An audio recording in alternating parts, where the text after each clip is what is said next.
welcome to day 196 of the 300 Movie Challenge. Today, we would have watched the highest grossing film of September 2010, but since that movie was Resident Evil Afterlife, we decided instead to watch the Chronicles of Narnia, Prince Caspian. And we were greatly disappointed. I mean, I don't know if I'd say greatly disappointed, but we were disappointed. We were disappointed to some extent. Yeah. I'm kind of speaking for myself. I mean, going into this, I didn't really have that high of expectations, but I was massively more confused than I thought I would be at the end of the movie. Confused, bored, and just frustrated. Yeah. Oh my god, and then okay, we're not... Do you want to talk about that one funny scene? No, we'll save that for later. We'll save that for later, okay. But, yeah, I at least thought this would be the first movie I think we kind of thought was decent, right? Yeah. I thought we was gonna think this one was gonna be like the last one, decent, right? Yeah. Because apparently that's why I'm greatly disappointed. Yeah, I mean, I don't hate it, but it's just kind of boring and confusing. And it doesn't. It shouldn't be confusing though, because okay, the setup is actually not that bad. The idea being that okay, here's these people who left after their long life of ruling, but then they're lived a year back in the real world, and then they're back in Narnia, and it's been 1,000 years later, and that's some interesting you can get into some interesting psychological stuff with that in terms of what you belong to and noticing about what's the word what's fleeting in terms of your life and your impact in life and stuff like that, but they just don't touch upon that at all. No, it's just they're here now again, and it's okay. That too, it's kind of even though they came back and everything, they're still acting like teenagers, basically. Peter and everything, just kind of rowdy teenager and everything. And you would think that upon coming back, they would be their grown-up selves again and not their children's selves, but no. Well, see, the only one who kind of acts like he grew up is Edmund. And Edmund was the only likable character because Lucy's fine. She does some stupid shit, but that's because she's a kid. But Edmund, good. Yeah, he's actually decent.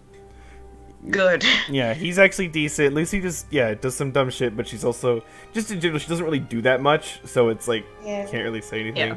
Peter's just annoying and makes terrible decisions, even though he shouldn't make terrible decisions. And then Susan is completely irrelevant and is a waste of space. They were the high leaders, and I'm just if Peter was my king, I think we would respectfully coup d'etat him because he has no idea what he's doing. And see, I don't mind the idea of them coming back and they're kids again, because again, you could play into the whole but wait, I did all this stuff as an adult and the impact of that psychologically, but they didn't do that. Oops, I bumped that. No, but they didn't do that. Yeah, they didn't do that. So it's it's just, it feels like wasted opportunity there, but this could have been actually interesting character development, but they're just nope, it's kind of just reverting back to how it was before, and it's well, and there were 50 billion charges too. Even the fight, it's really kind of similar to the last one for most of it. It's like that, but kind of more boring because it's so much more repetitive, and it's so the tactics are so bad. He just doesn't know how to. The fight choreography is terrible. Yeah, and they randomly slow-mo things for no reason. No. It's wow, watch him swing a sword. Ooh. And badly, so it's not even that epic. Yeah, it's just. And it's okay, we're gonna charge the enemy. 5 minutes later, we're gonna charge the enemy again with trees. Okay. Oh my god. Later, we're gonna charge the enemy again, but with more power. And it's just how many charges are you possibly going to do in the span of 30 minutes? No, Given these people Red Bull or something. Like we mentioned the trees, and so we were like, the trees, like this is like fucking ridiculous. But like, I at least was like, okay, this is something to look at. That's not, basically just the first movie again. So Yeah. I'm glad that, like, oh sweet, something weird and new. But then the trees are there for like a minute, and then they don't do. That's it. And then you get fucking water deity that looks like Saruman, just like Saruman. he literally looks like Saruman. He's like rises up, just like destroys the army, and literally eats the fucking dude. It's hysterical. yeah, that was the one like good scene in the movie, but it was over way too fast, and the movie's like 2.5 hours, so it's not worth watching the rest of it. The pacing is terrible, also. Yeah. Yeah. And there are a number of characters that look exactly the same, so it becomes very confusing what's going on. Yeah. Yep. Like, during the ending portion, I was like, oh, okay, the dude is dead. And then you see, like, another dude, and you're like, wait a minute, I thought you were dead. Why are you alive? They all have the same haircut, they all have the same beard. Yeah. Beard, yes! Yeah. Oh my god. The battle scene was honestly just really silly. Yeah. Like, from the duel that was supposed to be intense to, like, the 50 million charges to water Saruman. I'm just like, did they seriously plan this battle? Was this how, like, the author actually, like, planned this battle? Yeah, I don't know. Book? I remember reading that this movie added some action that wasn't in the book, but I don't know what elements that was added. Is that maybe why the fight choreography is so bad, or? I don't know. But yeah, like the whole one-on-one fight, it was just really awkward, but like, okay, there's one thing about that fight that I kind of liked, and that was that, like, it was kind of even. Because usually for these kinds of things, it's like the bad guy like totally overpowers the good guy, and then the good guy just barely wins by some dumb luck or dumb strategy or something. And they didn't really do that. They both kind of were even, but the problem with that is they were both even because they both were just kind of flailing around like idiots.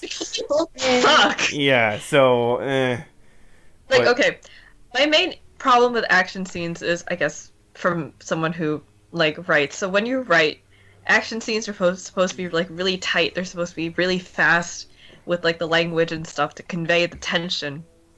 So I always have this weird disconnect where in movies, people tend to slow down action scenes to, like, show you how cool it looks. And then I'm just like, but it gets rid of all the tension. Yeah, and, like, for example, sometimes it can be used well. Like, I'm thinking back to, like, The Matrix, and for the time when, like, the helicopter, like, Elevator. it, like, hit the building and it was, like, rippling or whatever.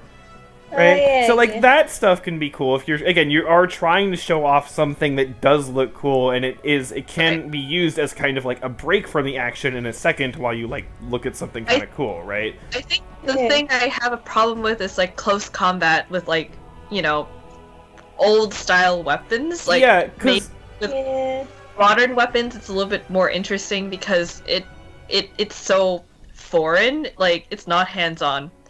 But I feel like with a hands-on weapon, like if it was a knife fight or like a sword fight or like, I guess like martial arts, that kind of stuff, like maybe people might want to see it slow down. But I feel like I would prefer it to just see how it plays out and be like, oh god, instead of being like.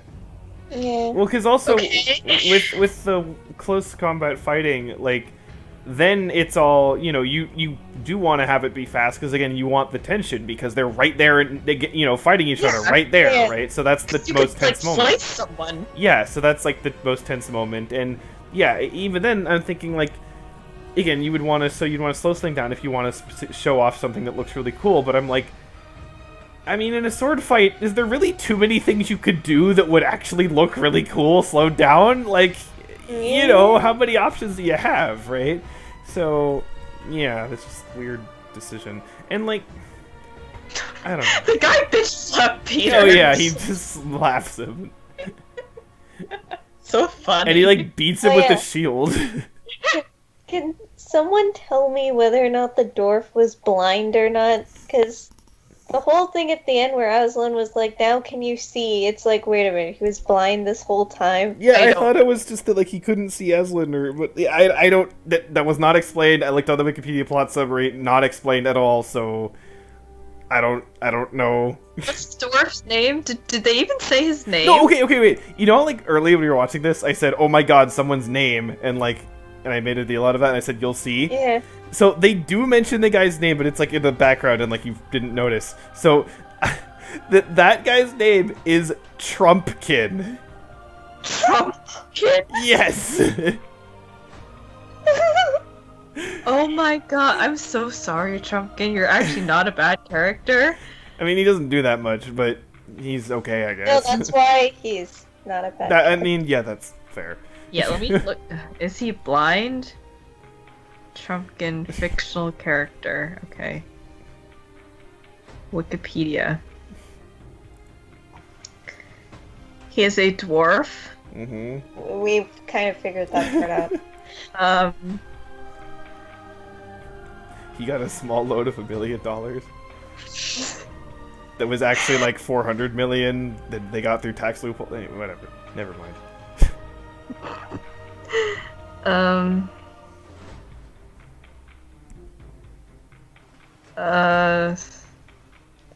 Doesn't say anything about him being blind. Okay, well then, What did Aslan do then? I guess let him see. He just roared in his face and gave him onion breath.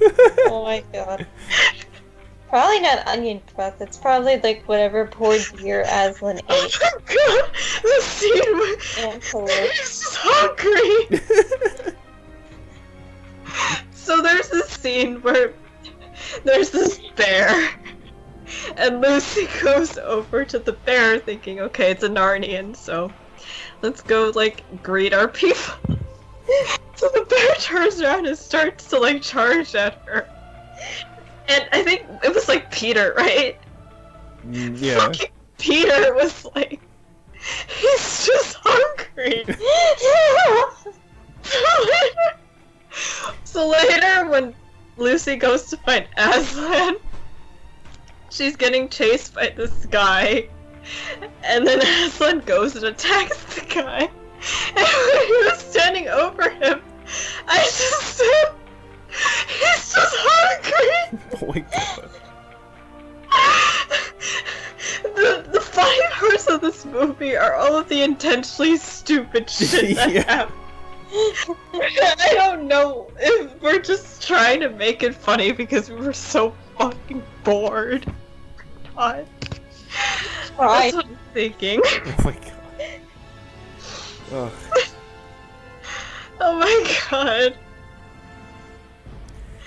Oh, okay. I just want to mention one thing, which is that it's a very minor thing, but so in the beginning of the first film, we were in World War II, and they were being sent to the countryside because of the whole, like, London, like, air raids and everything, the bombings by the Germans and whatnot. So how is it that a year later they're going to school? And no, because I even looked and you could think, oh, well, maybe that, you know, they, for some reason, they left that in the first movie. That was like near the end of the war, right? Okay. But no, I looked and it specifically says that the first book is that they're in London in 1940. So it's the beginning of the war. So There's no way they'd be going to, like, boarding school all willy-nilly like that. No. Ugh. And then, what was I gonna say? Oh, well, if I have to say anything positive about the movie, it's that the, like, visuals and the cinematography is, like, it's basically the same as the first one, but it was pretty good in the first one. Yeah. So that's something. And also, like, the soundtrack, well, they play, like, a vocal song at the end, which is weirdly out of place. But besides that, like, the soundtrack is, like, pretty good as well, which, again, the first one had a pretty good same kind of thing, too. So, yeah, the stuff that it takes for the first movie is still pretty good. And, like, well, the problem is that it also took, like, a lot of kind of lame character things from the first movie. And then the stuff they added was either just dumb or really stupid. So Yeah, yeah, I don't know. This is very.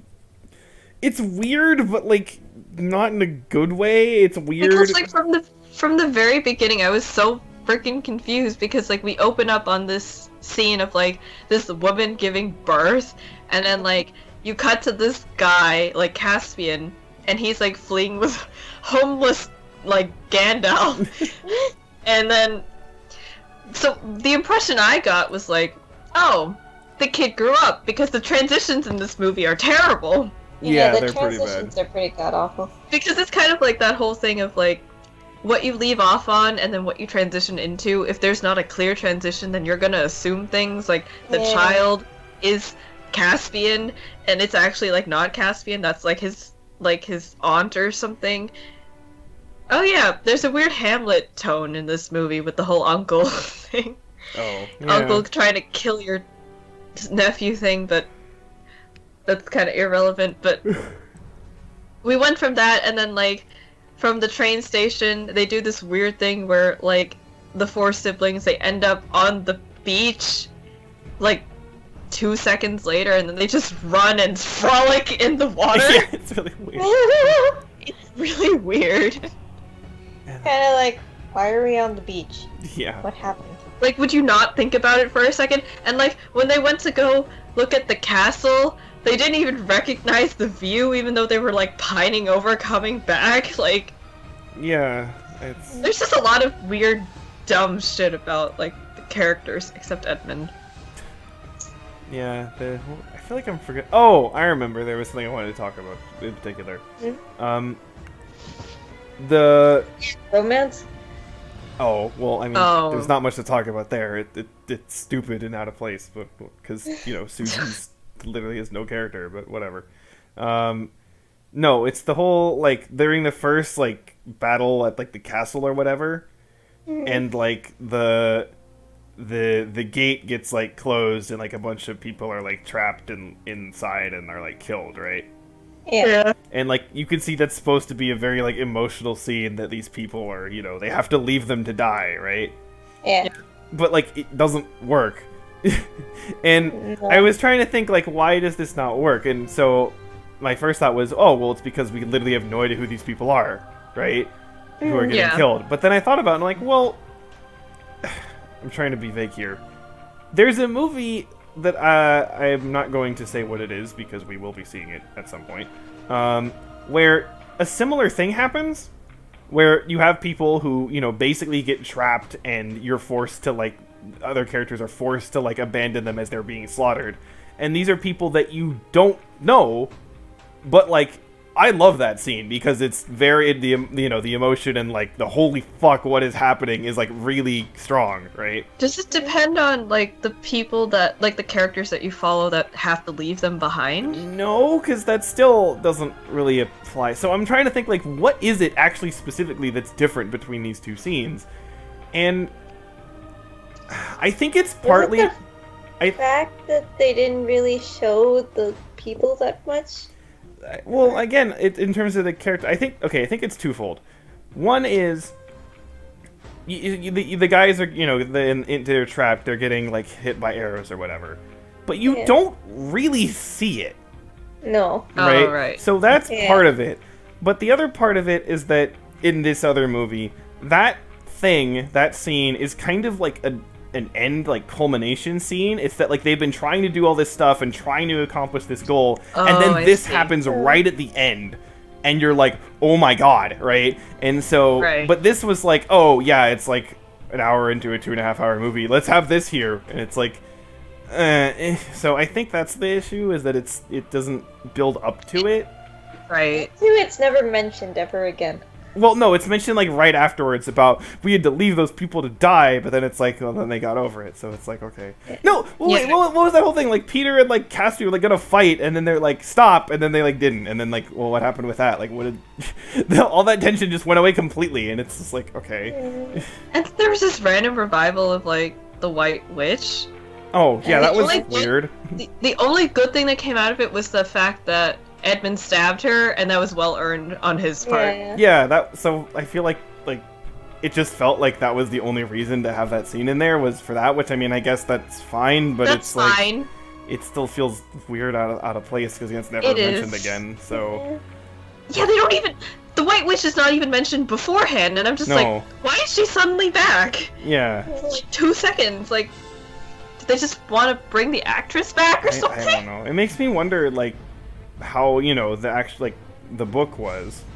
Yeah, like Right, and because I've heard that there are a pretty decent number of differences between these two, and I have also heard that people who like the book really don't like the movie, whereas if they didn't read the book, it's more like even. But so makes me wonder like what they did differently. Maybe the characterization and like the exploration of that whole psychological thing I mentioned at the beginning is actually done, and maybe the White Witch thing is incorporated. Like, or I don't know. Like, maybe that scene's not even in the book. I don't know, right? why would they make those decisions to make like the characters more immature than to like actually go with So the you whole can I don't know. thing? Well, So you, my point is, I don't know what the book does, right? So, but I'm wondering, what does it do? Does it still have the same problems as this, or does it not? I have no idea.